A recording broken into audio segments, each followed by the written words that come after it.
সে বলেছে যারা নিজেরাই ঠিক নাই দেশ কি ঠিক করবে, এবং আন্দোলনকারীদের বলেছে ডেড ককরোচ, মানে মৃত তেলা পোকা হিসেবে ঘোষণা করেছে। আমি বলবো এগুলো ডেড ককরোচ না, এরা হলো হায়ার করা ককরোচ। একবারের তেলা পোকা আরেক বাড়িতে আসছে, বিষয়টা এরকম। এমন না যে তেলা পোকা এই বাড়ির। এই ককরোচ পার্টির নেতা প্রধানের নাম কি বলতে পারবেন না তারা। এবং আপনি যেটা ফটোকার্ড দেখালেন যে উনি অলরেডি, কিন্তু আপনি কি জানেন যে ওই যে এই আন্দোলনে যুক্ত হওয়া অনেক ছেলে মেয়েরা কি বলেছে, আসছিলাম নিটের আন্দোলনে যুক্ত হয়ে, তাই সাথে কি এখানে স্লোগান দিতেছে রামের বিরুদ্ধে, এখানে স্লোগান দিতেছে ব্রাহ্মণের বিরুদ্ধে। আচ্ছা নিটের আন্দোলন করছো, এখানে ব্রাহ্মণ আজাদি লেকে রেহেঙ্গে আজাদি, ব্রাহ্মণ ছেলেকে রেহেঙ্গে আজাদি, ওটা কে বলছে আজাদি নেওয়ার জন্য গেছেন আপনি? ঘটনা কি? আপনি তো এখানে গেছেন প্রশ্নপত্র ফাঁস করছে তার শাস্তি চাইতে। আপনি এখানে যাবো যে নরেন্দ্র মোদী সে আজাদি দালমে কুস্ত কালা হয়, মানুষ তো মানবে না। আপনি তো তাকে ভোট দিয়েছেন 5 বছর, আপনাকে জোর করে না হবেন। বিষয়টা এরকম যে পাবলিক তারা ভোট দিয়েছে, আপনি মন চাইলে ঠ্যাঙ্গে ঠ্যাঙ্গে না হবেন। বিষয়টা কি তাই? এটা হয়? এটা কি বাংলাদেশ? শেখ হাসিনা নির্বাচন আপনি বলতে পারেন 2024 নির্বাচন ছিল বিতর্কিত, ওইখানে তো নির্বাচন বিতর্কিত না, আপনি কি বলবেন? তারা টাইনে নামাবেন, জোর করে নামাবেন। আপনি যদি তারা টাইনে নামাইতে পারেন, বিজেপিও তো আপনারা টাইনে নামাইতে পারবে। আর ভারতের যারা রাষ্ট্রবাদী, আবার বলতেছি, তৃণমূলের কি সবাই কি সমর্থক এক জিনিস আর নেতা কর্মী আলাদা জিনিস। নিঃসন্দেহে বিজেপির প্রতিপক্ষ হিসেবে তৃণমূলের সমর্থক আছে, কংগ্রেসের সমর্থক আছে, সপা সমাজবাদী পার্টির সমর্থক, আরো বহু দল। ভারতের দলের তো অভাব নাই, পৃথিবীর সবচেয়ে বেশি রাজনৈতিক দল তো ভারতেই। যেহেতু ভারত পৃথিবীর সবচেয়ে বেশি ভাষা জাতির ধর্মের অবস্থান, তো সেখানে রাজনৈতিক দল বেশি থাকবে, মানুষ 140 কোটি থাকবেই। কিন্তু তার মানে তো এই না যে মমতা ব্যানার্জির লোক স্লোগান দিল লেকে রেহেঙ্গে আজাদি, ভারত সে আজাদি, ভারতের টুকরা করেঙ্গে বললে আপনার পক্ষে থাকবে? সবাই থাকবে আপনার মনে হয়? আমি শেখ ফরিদ বাংলাদেশের, আমি মৌলবাদের সরকার সমালোচনা করি, তারেক রহমান সরকার সমালোচনা করি, আপনি জানেন, সবাই জানে। এখন কেউ যদি বলে ভারত বাংলাদেশ ভেঙে ফেলাম, আমি কি তার পক্ষে থাকবো? আমি তো এই সরকারের বিরুদ্ধে। কিন্তু কেউ যদি ভারত আমার বাংলাদেশ ভেঙে ফেলতে চায়, মনে করেন 2 টুকরা করতেছিল, যেটা আমি সম্ভাবনা দেখতেছি ভবিষ্যতে বাংলাদেশ টুকরো হয়ে যেতে পারে, কেউ ভাঙতে চাইলে আমি তার পক্ষে থাকবো? থাকবো না।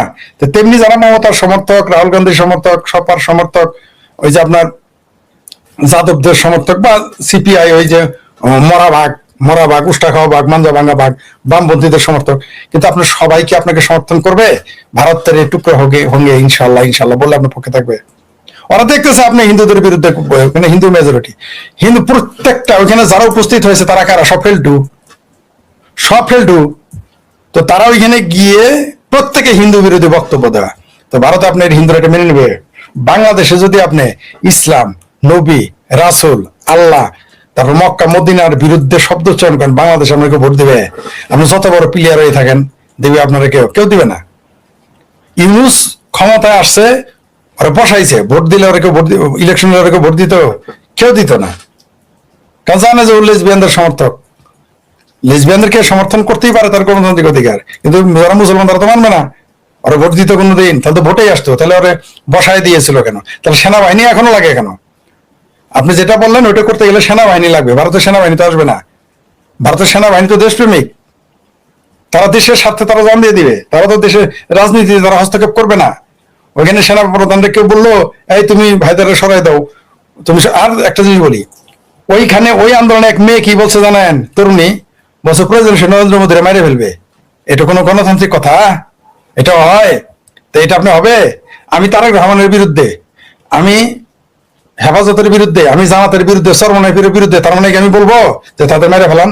এটা গণতান্ত্রিক কথা হয়? এটা গণতান্ত্রিক রাজনীতি সভ্যতা হয়? এটা তো ফৌজদারি অপরাধ। আপনি তারপর একটা প্রধানমন্ত্রীকে বলতেছে মেরে ফেলবে।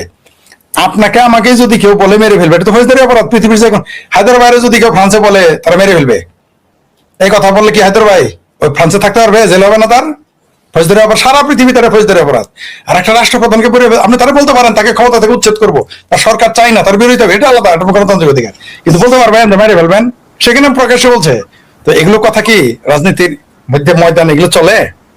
আর তো দেখাই যাইতেছে বিদেশি ফান্ডেড, এত পরিষ্কার অলরেডি মামলা হয়েছে যে কারা কারা ফান্ড দিয়েছে এগুলো খুঁজে বাইর করো, তদন্ত শুরু হয়ে গেছে। দেখেন না কোন ফাঁদে কে আটকে। এই এই এই রাজনীতিতে আরো কে কে আটকে। এরা তো ভেবেছে যে গরু বোধহয় মরলো ছুরি গিয়ে মুসারের মতো, যেমন মরা গরুর গল্প তো জানেন। কোন এলাকায় যদি ময়দানে গরু মরে, ওই এলাকার মুসার আমি নিজে দৌড়ে আসে সিলের মতো, উড়ে আসে, আইসা ছুরি মারে যে ভাগাটা নিতে হবে।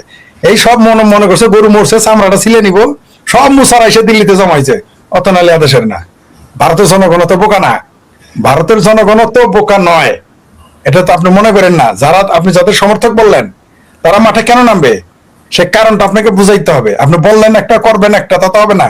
বাংলাদেশের মতো আপনি মুজিবের বাংলায় বৈষম্য ঠাই নেই বলে এসে 32 নম্বর মুজিবের বাড়ি ভাঙবেন, এই ফাত্রামি ভারতের জনগণ মানবে না। আপনি কেন স্লোগান দিবেন যে তোমার আমার ঠিকানা পদ্মা মেঘনা যমুনা, ক্ষমতা এসে বলবেন তোমার আমার যমুনা মক্কা মদিনা, এই ফাত্রামি ভারতের জনগণ মেনে নিবে না। ভারতের জনগণ কোনোদিনই মেনে নেবেন আপনি আফগানিস্তানে বাবরের কবরে ফুল দিয়ে আইসে ভারতের রাম মন্দিরে ওইখানে যাবেন না। এই একটা কারণে ভারতে কোনোদিনই কংগ্রেস ক্ষমতা যেতে পারবে না, গেলেও টিকতে পারবে না, পারবে না। বরং ভারতের এই আন্দোলন, এই এই তথাকথিত তেল, আমার তো হায়দ্রাবাদের কথাও একটু সন্দেহ হইতেছে। আমার সন্দেহ হইতেছে এই আন্দোলন তো আবার নরেন্দ্র মোদী করাইতেছে না। হ্যাঁ, আমার তো একটু সন্দেহ হইতেছে, কারণ এই কোথাকার কোন কক্রোচ মক্রোচ ফক্রোচ কই থেকে কই আসলো বাক্রোচ আইসা আন্দোলন করতেছে, ফান্ড আসতেছে বিভিন্ন দিক থেকে। তিনি এর থেকে আন্দোলনকে দমিয়ে মানে দমন করেননি, দমিয়ে দিয়েছেন কৌশলে। রাজনীতিতে নরেন্দ্র মোদীর সাথে আপনি এটা পারবেন না। আর ভারত কিন্তু অদ্ভুত ব্যাপার, সারা পৃথিবীতে কিন্তু সরাসরি যে রাজনৈতিক দল প্রচার করে, প্রচার চালায়, তারাই কিন্তু ক্ষমতায় যায়। ভারতে কিন্তু তা জানে, আরএসএস তাদের হলো প্যারেন্ট সংগঠন, আরএসএস কিন্তু বিজেপি গেছে, আরএসএস এর কেউ ক্ষমতায় যায় আর নেতৃত্ব পয়দা করে, যেটা হায়দ্রাবাদ বললেন। আরএসএস এর কাছে ওরকম মোদি 10-12টা আছে, ওরকম অমিত শাহ 10-12টা আছে, ওরকম যোগী আদিত্যনাথ 20-25টা পকেটে নিয়ে ঘুরে। আরএসএস কে আপনি কি মনে করেন? আরএসএস কেন তো আমি স্টাডি করতে অবাক হয়ে গেছি। আর তো যতই গালি দেন আপনি, জামাতের যতই গালি দেন, জামাতের কিন্তু পকেট অনেক টিকটিকির ডিম বিভিন্ন জায়গায় পাইরে রাখে। ওরা বিএনপির ঘরে যায় টিকটিকি, জামাতের ডিম পারে, আওয়ামী লীগের ঘরে যায় টিকটিকি ডিম পারে। আরএসএস তা না, আর সরাসরি নিজের ডিম নিজের কাছেই রাখে, ঘর অনেক। আরএসএস সারা ভারতবর্ষ, আরএসএস তাদের আইডিওলজি, তাদের ওইখান থেকে পয়দা আসে না। তারা আপনি কেমনে ঠেকাবেন? ধরে নিলাম আপনি নরেন্দ্র মোদীকে ক্ষমতাতে সরালেন, তাই কি হয়েছে, তাই কি হবে? কিন্তু বলে দিলাম আপনাকে, আগামীতে ভারত এই বিজেপির দখলে, আরএসএস দখলেই থাকবে। কারণ এর দায়ী কে? কংগ্রেস। এর জন্য দায়ী কে? সপা। এর জন্য দায়ী কে? মুসলমান। এর জন্য দায়ী কে? যারা বামপন্থী রাজনীতি করে, এরাই কিন্তু বিজেপি নিজের শক্তিতে শক্তিশালী হয় নাই। আপনি কাশি, আপনি মদিনার পাশে কি আপনি কোনো মন্দির দিতে দিবেন? মদিনা নবীর কবরের সামনে মন্দির হইতে দিবেন, গির্জা হইতে দিবেন? মক্কার সামনে গির্জা হইতে দিবেন? মেনে নিবেন? তো গয়া কাশিতে ওইখানে মসজিদ বানাইছে, তার বিরোধিতা করেন, ভারত সরকার সেটা নিয়ে আলোচনা করতে, সুপ্রিম কোর্ট আপনি যে তার পক্ষে নিলেন, মানুষ ভাববে? মানবে না, একটা পর্যায়ে মানবে না। আপনারাই না বলেন বাংলাদেশের কমিউনিস্ট পার্টির লোকজন এখন তো না হজ করা শুরু করছে, ভারতের কমিউনিস্ট পার্টি মুসলমানরা এখন হজ করা শুরু করছে, হিন্দুরা বসে থাকবে? সারা পৃথিবীতে আপনি 57-56টা মুসলমান রাষ্ট্র বানাবেন, একটা হিন্দু রাষ্ট্র দেখলেই আপনার শরীর জ্বলবে, এটা বললে তো হিন্দুরা আরো আগে যাবে। বরং যারাই কক্রোচ পক্রোচ মক্রোচ পার্টিতে এখানে অ্যাটেন্ড করতেছে, তাদের রাজনৈতিক ক্যারিয়ার ভ্যানিশ হয়ে যাবে সামনে। আগামীতে বিজেপি বলছিল না স্কিপ বার 400 পার, দেখবেন আগামীতে 400 পার হয় কিনা। তবে এটা ঠিক, বিজেপি একদিন এই ভারতবর্ষে 400 সিট নিবেই, 450 সিটের মধ্যে নিবেই। ভারতের বিজেপি ভোট পায়, ইলেকশনে ভোট পায়, ক্ষমতা আসলে ফ্যাসিস্ট। আর আপনারা জন্য ফাল পারবেন না, ভোট ছাড়াই কুদবেন, আপনারা গণতান্ত্রিক নেতা। এগুলো মানুষ এগুলো মানবে, বিষয়গুলো দেখে আর হাসে। আগে ভারতের লোকজন এখন জাতীয়তাবাদী নেতা কর্মী যারা, তারা এখন অনেক সচেতন, কোন সুদূর মোদীর সাথে খাটবে না। এক মোদী গেলে ওই যে এক মোদীর লোকান্তরে লক্ষ মোদী ঘরে বের হয়ে যাবে। ভারতের আরএসএস এরকম বহু লোক বানাই ফেলছে, দেখতে পারবেন সামনে 29 সালে দেখতে পারবেন। এই ককরোচ পার্টির এই যে গেম খেললো, এই গেমের ফায়দার এর সব ক্রিম খাবে কে? ওই যে ভালুকাতে মারছিলেন দীপু দাসেরে, তাই না? বাংলাদেশে আপনি হিন্দুদের ঘর বাড়ি জ্বালাইছেন, চিটাঙ্গে জ্বালাইছেন, বরিশালে জ্বালাইছেন, ফরিদপুরে জ্বালাইছেন, নারায়ণগঞ্জে জ্বালাইছেন, ফলাফল গেছে কিন্তু পশ্চিমবঙ্গের ঘরে। তো এরকম দিল্লির মধ্যে আপনি জ্বালাইতেছেন, ওইটা কার ঘরে যাবে? এটা তো পুরো পরিষ্কার, আপনি ঠেকা রাখতে পারবেন না। বরং এটা করে সাময়িক হয়তো মনে হইতেছে আর অনেক কিছু করতে। আর ওই যে বেগানা সাদিমে আব্দুল্লাহ দিওয়ান, আমার ভাবির পোলারা, বাংলাদেশের বাঙ্গু মুসলমানেরা তো স্বপ্ন দেখতেছে যে ক্ষমতায়, মনে হয় যে দিল্লি তো আর এই ক্ষমতায় যেতেছে। একটা কথা বলে রাখি আপনাকে, ভারতের জাতীয়তাবাদী সরকার যদি ক্ষমতায় না থাকে, তাহলে ভারতের সভ্যতা সংস্কৃতি হুমকির মধ্যে পড়বে এবং বাংলাদেশের সভ্যতা সংস্কৃতি ধ্বংস হয়ে যাবে। এই ব্যাপারে সবাইকে সতর্ক থাকতে হবে। আমি আপনাকে পছন্দ নাও করতে পারি, কিন্তু আপনি থাকলে আমার সভ্যতা সংস্কৃতি, আমার সাহিত্য, আমার শিল্প, আমার শিক্ষা, আমার সমাজ টিকবে। মানে আমাদের সমাজ, আমার সমাজ, অন্য সমাজ না, আমাদের সমাজ টিকবে। আমি তো তার পক্ষে আমাকে থাকতেই হবে, ইচ্ছা না থাকলেও। কারণ আমার ভাই ক্ষমতা, হায়দার ভাই আমার ভাই বা আমার বিআই ক্ষমতায় আসলো, আসার পরে দেখি আমার বাড়ির বিল্ডিং নাই, চাল নাই, বেড়া নাই, আমার ঘরে টিউবওয়েল নাই, এসি নাই, খুলে নিয়ে যায়, আমার বাড়ির আশেপাশ থেকে আবাদ করা যায় না, তাহলে ওই ভাই আমার দরকার নেই তো। আমার তো আপনার শত্রু হলে আপনার দরকার যদি আমার বাড়ি ঘর ঠিক থাকে।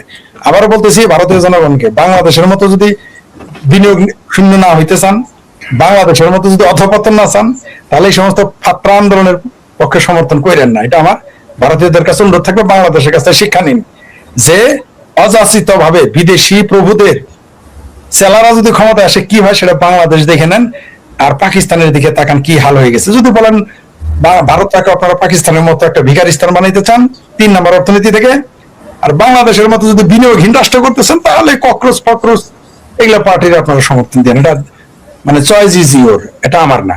আমি তো বাংলাদেশি হিসেবে আপনাকে এর বেশি বলতে পারি না। সমাজদারকে লিখে রাখি কাবি। ধন্যবাদ।